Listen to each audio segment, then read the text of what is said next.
caliber group this morning, so we're going to go deep because I'm assuming we can go there. I'm excited about this because it is interesting when a tool and a set of questions that I created years ago has new relevance today. And so as you all know, this gives me a chance to go a little bit deeper into the why behind the way the tool is structured, but also into these topics. And so related to calling and purpose, if you have your feedback report open to page 5, I'm gonna continually revisit this, but just to do a quick kind of a review back to last week, where we talked about calling, and I described calling as something that you listen for and not something that you have, but that culturally speaking, we have turned calling into something that you have. So when we say my calling, or we ask, many of you know that my son is a freshman in college. A lot of times Centers for Career and Calling will ask the question, what is your calling? Which is a cultural paradigm that is new. I can't find, historically speaking, that we've ever talked to people that way. So as opposed to something that you get listened for. So if calling is this transcendent summons, that's the kind of agreed upon language across the literature, is that it's this transcendent summons, typically to serve someone else in need. So it's this call to serve someone else in need, and it could be someone you know, it could be someone you don't know yet, that oftentimes involves a sacrifice of some kind. That's something that we would have to be willing to let go of in order to respond to that need. And then also something that probably opens up a potential that may be even beyond our lifetime. So it's like, this may open up a potential that we may not see in our lifetime. And I think that's, as you all know, something that's a little bit wild about our WiLD mission is that actually thinking this may not actually be about us is very interesting. I don't think that should be a huge cultural paradigm shift, but unfortunately it is. So when it comes to purpose, and I got really interested in this years ago when we built this tool, because there's a lot of research out there on meaning and purpose. Did you know that there's some research that would suggest, by the way, that if you search for meaning, you're actually less likely to find it? Fascinating. I don't want to, it's just interesting, right? Well, that's another conversation. All you smart people look at your face and going, yeah, we can talk about that. But when it came to calling and purpose, I just wanted to deconstruct these words to figure out what was the intent behind them? What do they really mean? And so some folks, even in our research, sometimes disagree with me on this. They'll see that calling and purpose, they'll see them as the same thing. And I'm not going to argue with that possibility, but I do think that we do ourselves some favors if we actually separate them. And that there's a common factor in them that I'll describe as an issue of will. So, so here we go. So on page 5, if you take a peek here, here's what you have. You have your articulation at the time that you use the tool this year. I am super excited for you all to be in the tool for the second year, if you haven't already, because Daniel and I are already seeing second and third year results from people that we've worked with over the years. And it is so cool to see their changing narrative around these things as they listen for and perceive what these are about. But the first thing you have is your best shot. If you believe you have a purpose, what is that purpose? And so you have that. And by the way, everybody knows this too, right? Read, because if you read the whole thing, it actually gives you context for how to interpret the whole thing. Because and then the second thing is the strengths. It's like, so, and I think the actual question was something like what it is you can't help but do well. Like, what are your strengths? And so you had a chance to list those things, and I get that that's something that's it's your best shot when you responded to this. The third thing is your unique contribution. What is the unique contribution you bring to any team? And so you have your best shot at that as well. Then it has this list of accomplishments, which is fascinating, and it's like it urges you to kind of shut up that overly humble voice just for a moment and say, like, what are some of the stuff what are the things you've done? And then the last thing is asked you to describe is, what is your next? What is that thing you feel like you want to do next? And I want to frame these up. One of the fundamental interesting issues about purpose is that if you look at the literature, or even if you look at the Webster's definition, it includes some things that we are commonly aware of. So things like specifications. Like if you go on Amazon, you can see what this product. I always look at like how big is it? You know, what are its dimensions? And then I look at the people's comments. What are people using it for? A lot of times in the Q&A parts of an Amazon product, it'll say like, well, can it be used for this? And somebody else will say no, you know, and then, and so it has all, but it also has some of its design issues and some of the things. So that purpose is really about that purpose for which something or someone was created. But it includes more than that, because in the definition, it also, from a human perspective, it includes things like determination. And so one of the things I think that is really interesting about calling and purpose is this difference, or this complexity is around the issue of will. Because if someone else is calling you to something else, but you feel purpose to do one thing, because purpose includes your intention, your determination, that it's an issue of will, because it's, what is this transcendent other, or this other in my life? What are they asking me to do? And how does that come into play with what it is I want to do? And so I think that's a really interesting part of this. Now, to bring this closer to the ground, some of you have seen me do this before, but it's interesting to think about this in line with the questions that are a part of this page on page 5. So let me give you a couple examples here. Hold on, I'm just flipping my page notes so I don't get too far off here. But I'm just gonna roll with it. What's this?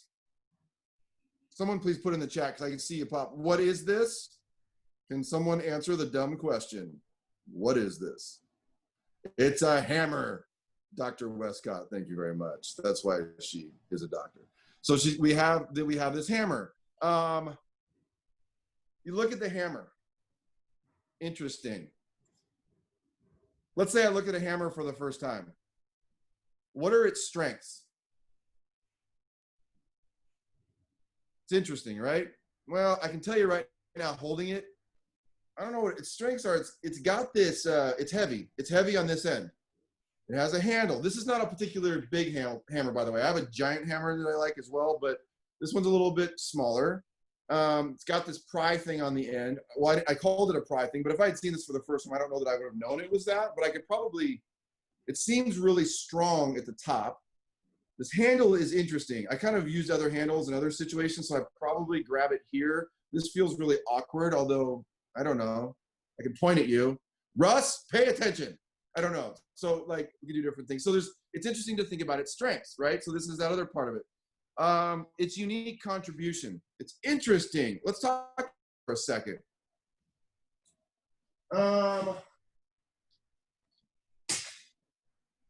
What's this? I gotta watch my time, Daniel, because I'm having too much fun. What's this? Come on. It's a hacksaw. Someone said that before Dr. Westcott, so someone actually deserves her doctorate. Okay, so it's a hacksaw. What's this? This is why I stopped teaching doctoral students, because they would be like, this is dumb. What is that? It's a lock. Okay.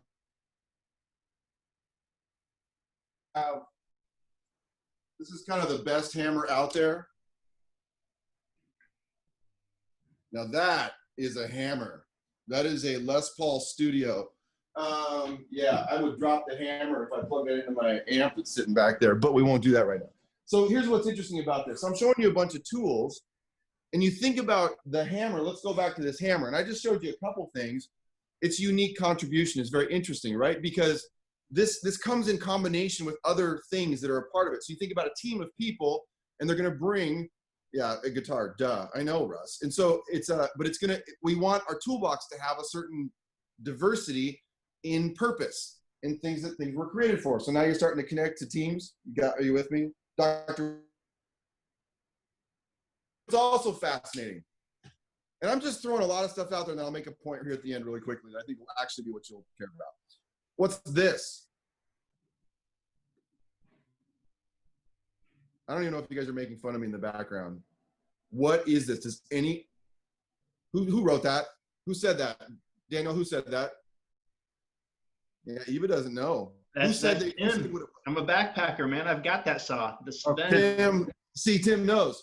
Here's what's interesting, right? You don't know that this actually has a lot of the same functions as this.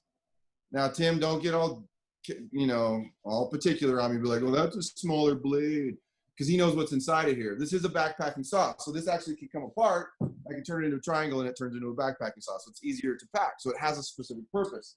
Here's what's fascinating too. What's that? What's that, Mr. Wenzel? I don't know. This is what I have. Rubber mallet. It's a mallet, right? It's a rubber mallet. So I have this because I put in a lot of tile. And so you need to slam tile in. You use that other hammer, you're going to break tiles all over the place, right? So that's interesting. I've got redundancy now, but they are different. They have little unique contributions that are different. Here's what's fascinating as well. One more thing I want to say. This padlock, everybody knows what this is on this call. How do you know what this does? And part of it's because you've seen it be successful at certain things.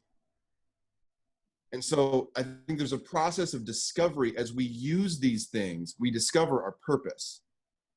And it's interesting because we know that this, if I had the key, I don't have a key for this one. I was laughing because I could have picked one. Because all the ones I have keys for, I'm using, so I didn't want to pick them up. But so this one I don't have a key for, but you know, it opens up. And it's interesting. Everything else in our world has been designed around this thing. So it's like all the holes that this thing slides into to lock it have to fit this particular padlock. So it's not every padlock doesn't work in every situation. I have a particular lock on a locker that I can't fit this one through.